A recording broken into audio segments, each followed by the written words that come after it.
primer lugar, muchas gracias por la invitación, por la acogida.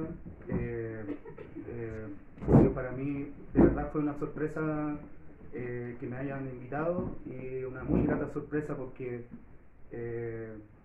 pienso que la filosofía de Ricardo Salas siempre ha tenido una patita puesta en el mundo de la educación, no solamente escrita, sino también radial. Hay un buen programa que ustedes pueden escuchar en YouTube, en un programa que se llama Alerta Educativa, y está la entrevista de Ricardo Salas como una de las grandes entrevistas de la historia de ese programa radial que ya tiene mucho tiempo. Es un programa que organiza el Observatorio de Política Educativa Chilena de la Universidad de Chile. ¿Cuál es el nombre? Alerta Educativa. Y uno puede observar durante la trayectoria intelectual del maestro Salas distintos momentos en que directamente habla de educación, pero también uno podría también explorar, aplicar la ética intercultural hacia el mundo de la educación. Como ustedes saben, el mundo de la educación está atravesado vertical y horizontalmente por el fenómeno del neoliberalismo. Y ese fenómeno es un fenómeno muy complejo, no solamente porque sea teóricamente difícil poder definir efectivamente qué significa neoliberalismo en educación, sino porque también múltiples actores de distintas esferas políticas, más a la derecha, incluso más a la izquierda, pueden ser reconocidos por otros como neoliberal, pero en ningún caso, por lo menos en la experiencia chilena, se autorreconocen como neoliberal. Entonces la reflexión se hace muy compleja porque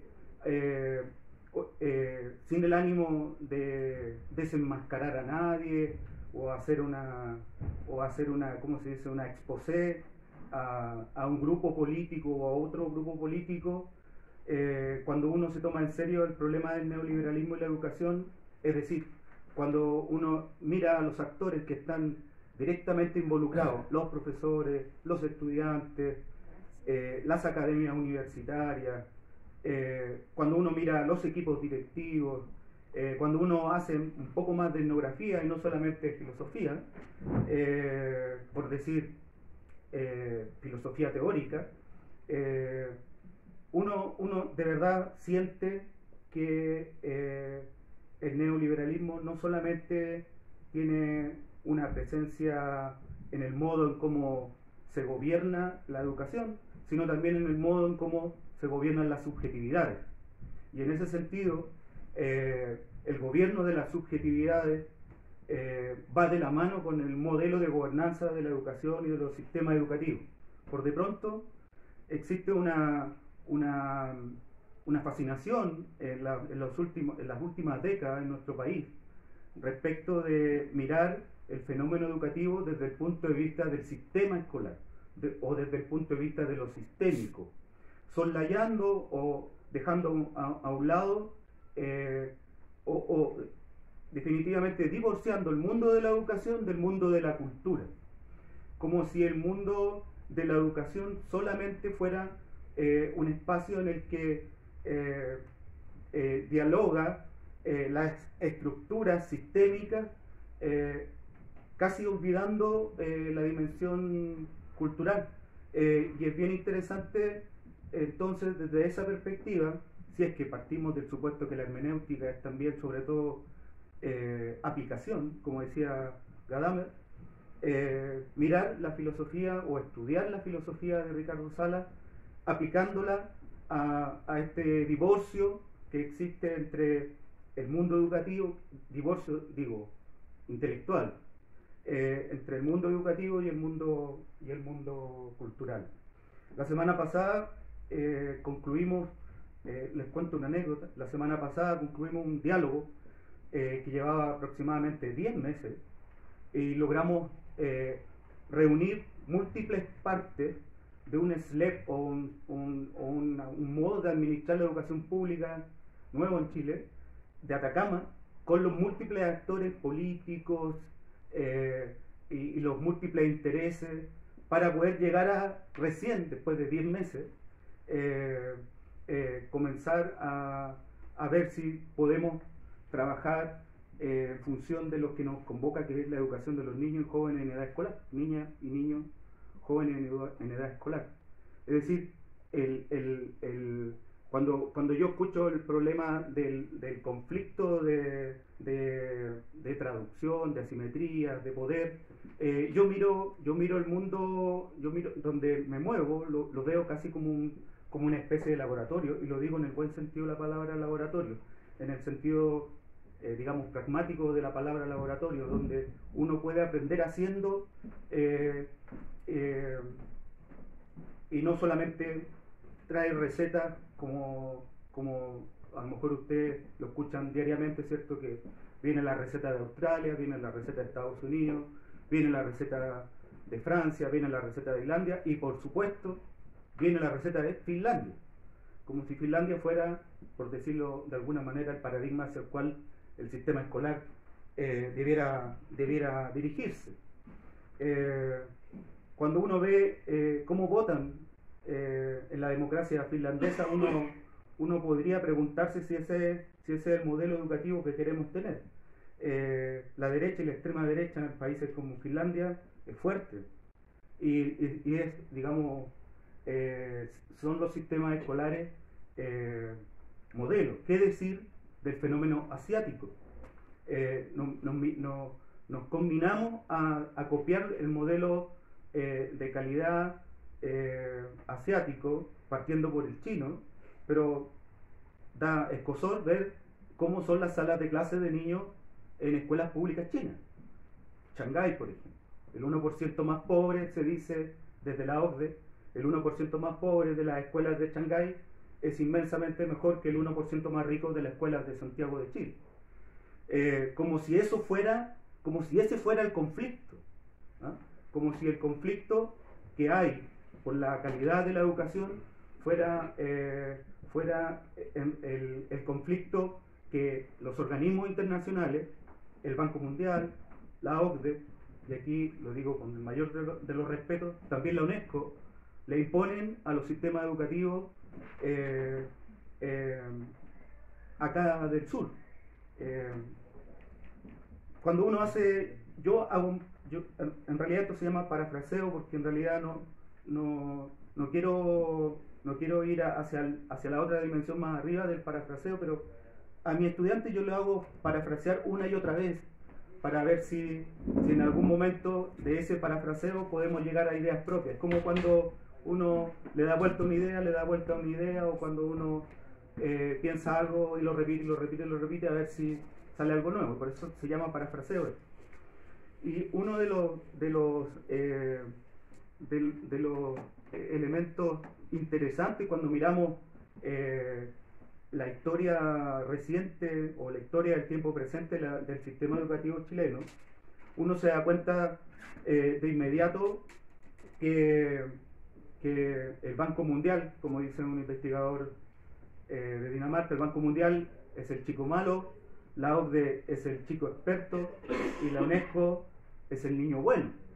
Y es interesante mirar, lo hice a los 50 años, cuando celebramos, se recordaron los 50 años, ¿cierto?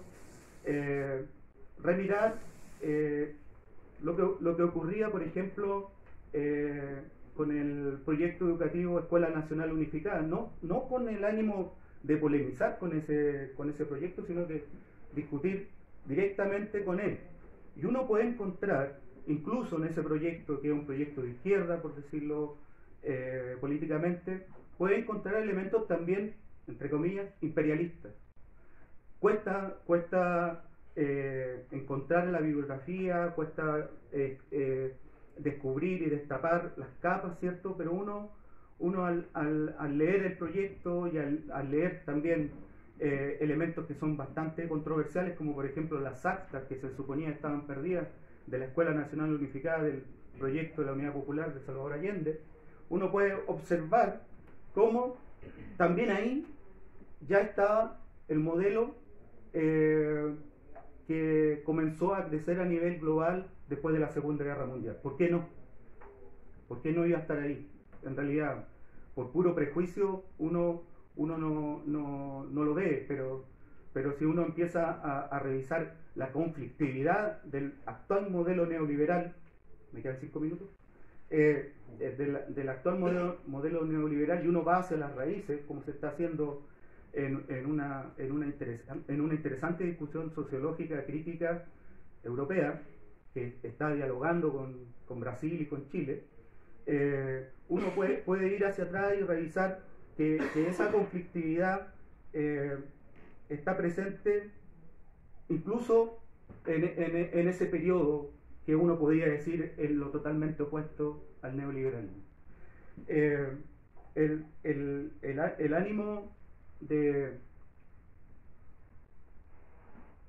revisar críticamente el sistema educativo también tiene, además del parafraseo, otra perspectiva metodológica, que es la conversación. Y la conversación con los actores, profesores, colectivos de profesores, gremios de profesores, sindicatos de profesores, padre y madre organizados, estudiantes organizados, secundarios, universitarios, al momento de entrar en debate y en diálogo con estos actores colectivizados, por decirlo de alguna manera, uno encuentra de inmediato algunas claves hermenéuticas, por decirlo de alguna manera, de solución de conflictos, que de pronto uno las lee en los principales papers de los journals de educación en el mundo, pero que en realidad uno los puede ver rápidamente cuando dialoga con los actores, con un ánimo, digámoslo así, simétrico. Y uno co-construye con ellos, uno puede co-evaluar, uno puede crear currículum pertinentes para contextos diversos, uno puede, ¿cómo se dice?, involucrar a la comunidad, no como sujetos de interés, sino no como stakeholders, como está pensado el sistema, sino como verdaderos agentes educativos que están, ¿cómo se dice?, interesados no solamente en la educación de sus hijos, sino también en cómo la cultura o la sociedad completa, toda, avanza y se transforma críticamente. De pronto uno tiene la impresión de que el neoliberalismo es solo la estandarización de la educación, el CIMSE, la estandarización de la academia, los modos de financiamiento. Ese es un modelo de entender el sistema educativo, pero es un modelo importado. Si miramos las comunidades y miramos las mejores prácticas, vamos a encontrar cosas realmente interesantes. En el caso que me interesa recalcar en esta oportunidad, hay dos momentos que vengo hace mucho tiempo parafraseando y rumiando respecto de la filosofía de Ricardo Salas. La primera es la idea de una ética comunitaria y axiológica. ¿Por qué me llama la atención esta faceta de la ética intercultural? Me llama la atención por esta idea de la axiología, como que parece que es algo tan antiguo, o es una idea que viene de tan lejos, pero cuando uno comienza a discutir con las comunidades, el eje axiológico está presente de manera sustantiva. Y el segundo elemento que también me interesa mucho desde que conozco a Ricardo, y también que me hizo correr la gota, porque Ricardo me hizo leer muchos textos durante sus buenos años, ¿cierto? Ahí tengo anécdotas, pero no las voy a contar porque están grabando. Pero es el otro aspecto interesante es que esta ética intercultural es también una ética universalista y en cierto sentido trascendental.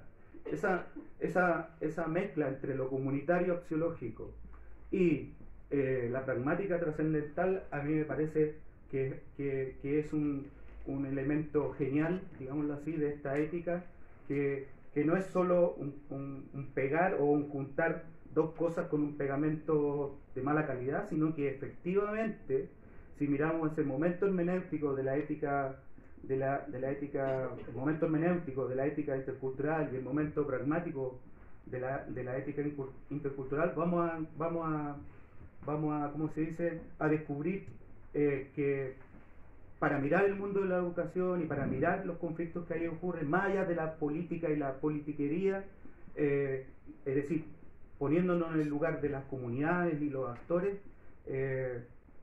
por Dios que cuesta llegar a encontrar una situación de diálogo en la que podamos discutir lo universalizable o lo trascendental, ¿cierto? Y lo axiológico, es decir, el mundo de la vida y ese otro mundo que es el mundo de lo universalizable. Y termino con lo siguiente, me queda un minuto.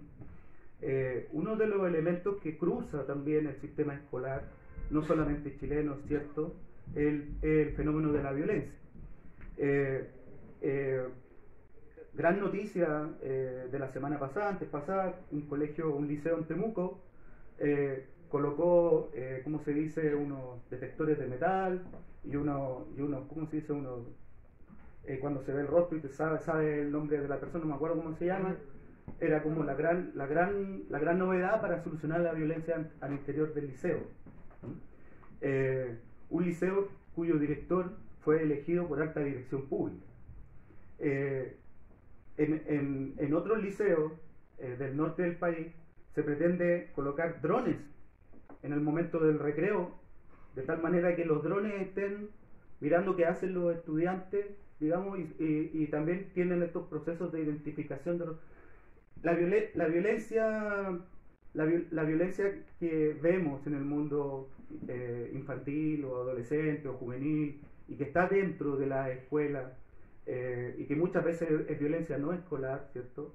Es respondida por la política de esta manera. Y termino la idea. Desde la fundación, por decirlo de alguna manera, en la dictadura del modelo neoliberal en educación, siempre han estado de la mano esta idea de que la educación es un capital de inversión, la idea neoliberal que viene de la escuela de Chicago, pero también siempre ha estado presente una forma, a veces más sutil, otras veces menos, de autoritarismo. Y creo que es la especificidad del modelo chileno. Me tocó escribir un capítulo que va a salir en julio, y tuve que concursar con el capítulo, ¿cierto? Y claro, y me encontraron la razón, y yo creo que nosotros que convivimos acá lo sabemos desde hace mucho tiempo. El neoliberalismo no puede ser comprendido en educación si no es tampoco comprendido desde su faceta autoritaria. Y esa faceta autoritaria viene del mundo adulto, del mundo de los expertos y por supuesto viene también del Estado. Gracias.